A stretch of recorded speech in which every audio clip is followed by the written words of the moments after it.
All right, let's talk reels and reel speed. And let's just get down to some real talk on that, because a lot of people ask me, questions about what speed reels I fish. And, I got to think about it, and I never hear anybody talk about the real reason why, like for me, I don't use a lot of high speed reels, period. And some people's like, well, I don't understand why. So I thought, it's never really talked about, but we're going to break it down on why. Why necessarily faster is not better. I read somebody's post the other day and it said, muddy water, big baits, and fast reels. Flipping. No. Can I get the point across to you? No. When you put a higher gear reel in your hand, and I mean, there's companies right now trying to make 10 O's and 9 to O's and 8.5 to O's. And people's like, what would you do with an 8.5 to O reel? I put it on the shelf because I'm not going to fish with it. I rarely fish with a 7.3. Let me explain it to you from a perspective of a car. When you drag race to create power and low end torque, you go with a lower geared car. So the lower the gears, the more torque you could create out of the hole, so faster you take off. If you're a NASCAR and you want to run 200 miles an hour, you run high gear, but you have very little low end torque. See where I'm going with this?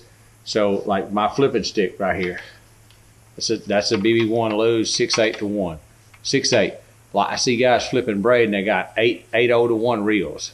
You have no power. When you set the hook, I don't care. You can't turn the handle because it doesn't have, the gear's too big. It takes more force to turn the handle.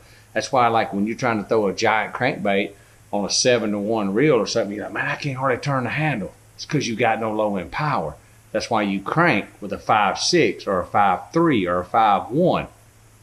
But flipping with an 8.0 reel makes zero sense, because when you flip it in the mat and you jerk, everything, if you'll notice, is going to feel like a giant because you can't turn them, because you can't reel. You naturally, when you set the hook, you start reeling. You start to reel. When you fish in a super high speed reel and you jerk, it just freezes. You can't do anything. You make a long cast with a frog across the mat, you see somebody throwing an 8.0 reel and this giant blow up on it and they jerk, they just handcuff right there, because you can't turn that fish. You can't automatically winch it in. So I know that there's people like, I got my theories. Well, that's basic 101 physics. The lower the gear, the more torque. People say, well, got to take the slack up, A lot of slack line comes from bad habits. Where the rod tip's at, the cast you made, position of your feet and your body. Yeah, are you going to get handicapped? Like you like caught up sometime, like where people say, well, I'm hand tied, I can't do anything with it. Yeah, there's going to be a few chances out there you may have one knock slack in, you got to reel real fast. But 9 times out of 10, you're going to lose more fish on a high-speed reel. If you're having trouble with a frog and flipping, and think about this, how many people flip mats and say, man, I lose a lot of fish in them mats, I just can't seem to get them out. Try dropping down your gear ratio. Drop back to 6.6, 6.8 to 1, like myself there. That BB1 6.8 to 1 seems to be a pretty good reel for me. A lot of low-end torque. I could move that fish immediately. When I'm throwing a frog, never do I throw a high-speed reel. Swim jig, never. Because you don't want to lose your power on the end of your cast. You want to be able to reel the fish and move it. So if you're having trouble connecting, try it. You got nothing to lose. It's just basic math, that the lower the gear, the more torque you have, the more you can move.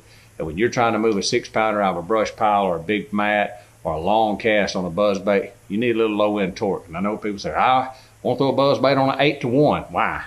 I've never seen a bass with nitrous. I don't think he's going to hit that second kit, scoot out there and eat your bait. You can reel it fine with a 6.5, 6.6, 6.8. So that's my theory. When you look at gears and the dynamics of it, that's just how it is. So hope that helps. A lot of people ask, my favorite ratios are 5.6 to 1 on cranking, 6.8 to 1 on pretty much everything else. Yeah, I might throw a few baits, a jerk bait or something like that on a 7.3 or 7.5, but very seldom. I'm a 6.8 kind of guy and a 5.6 to 5.4. So hope that clears it up. If you're losing fish in mats, throwing a frog, long cast, you feel like you ain't getting no leverage on them, drop down your gear ratio and see if it don't help.